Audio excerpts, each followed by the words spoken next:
Nasa 17 ang nasawi sa Thailand dahil sa magnitude 7.7 na lindol itong Biyernes. Alamin natin ang sitwasyon ng mga kababayan natin doon at makakapayan natin ang isang Pinay sa Bangkok na si Nika Pagyo. Nika, magandang umaga.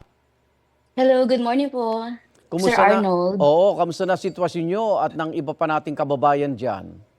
At the moment, Sir Arnold, it's much better po compared po nung mga nakarang araw, especially po nung araw nung lindol mismo. Mhm. After ba nung lindol, may mga aftershocks na malalakas din? According po dun sa balita, nagkaroon po ng parang 6.4 na magnitude earthquake. However po, hindi na namin siya masyadong naramdaman Naramdaman? kasi parang halos magkasunod lang po, Sir Arnold. And Mhm. sobrang lakas po nung nauna talaga. Mhm. Pakikwento nga, nasan ka nun at anong nangyari nung lumindol? Ayun po.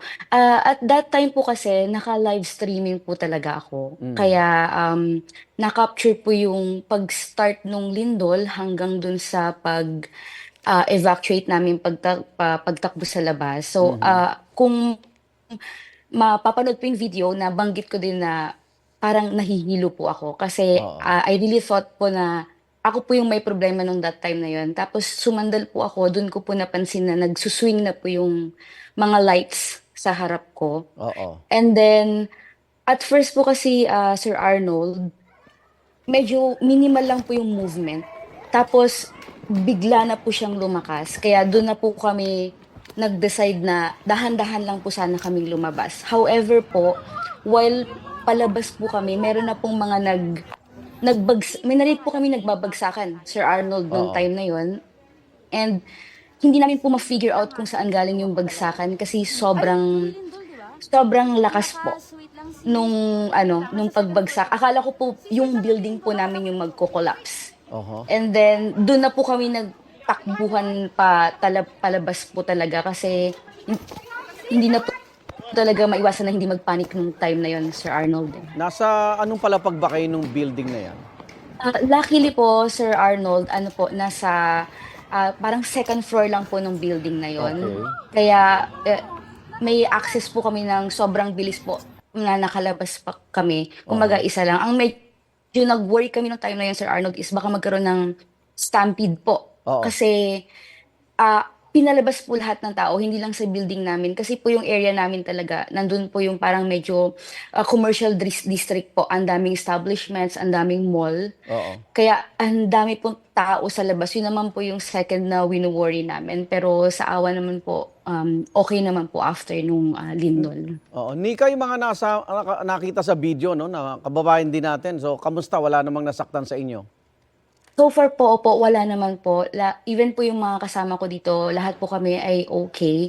At one point lang po nung nagtatakbuhan kami, medyo nagkahiwa-hiwalay kami kaya parang may sigawan na nagpapanik kami, naghahanapan kami. Pero in the end po, lahat naman po kami nagkasama-sama nung pababa na po kami. Oo. First time yung naranasan na lumindol dyan sa lugar ninyo, Nika? Actually, apo, Sir Arnold, first time po ng ganitong kalakas talaga. And ang nakakabigla din kasi siyempre po nasa foreign country kami. Meron mga language barrier, gano'n. Kaya hindi kami makapagtanong kung ano ba yung status, baka ano na bang nangyayari and all. Oo. And yun po yung medyo nakaka-trauma nung araw na yun talaga. May nakausap na ba kayo mula sa ating gobyerno dyan? At baka may Opo. pangangailangan kayo ng tulong? So far po kasi, wala kaming direct na parang nakausap, sa authorities dito sa Thailand, Sir Oo. Arnold. However po kasi after nung kinabukasan lang din po, nung 29, nag-ano kami, nag-check kami kung ano yung status, and it's slowly, getting back to normal na po. Nagbukas na rin yung mga establishments, Oo. gano'n, yung mga restaurants. Kaya parang unti-unti po na nakakabalik na. However Oo. po, I feel like na kahit na unti-unti na pong bumabalik yung sa ramdam pa rin po na nandun yung trauma, and for us parang kailangan alert pa rin po kami kung Oo. ano man po yung mangyayari, gano'n po. Pero dyan sa area mo ba, sa paligid mo, may mga, yung nakikita naming mga bumagsak na mga establishmento ba? Ayun nga po yun, Sir Arnold. Hindi po siya namin exactly na nakita, pero parang yun po yata yung possible na narinig namin na bumagsak nung time na nandun po kami sa building na ang lakas po kasi talaga nung bagsakan. Sure po kami na mga bato po yun na parang may gumuho po. Oho. Kaya akala po namin yung building na namin yung nagko-collapse pababa sa amin kaya nagtakbuhan kami.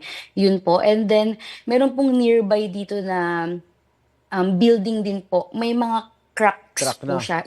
Opo, may cracks po yung nearby building po. Okay, gaano katagal yung pakiramdam nyo nung sa lindol?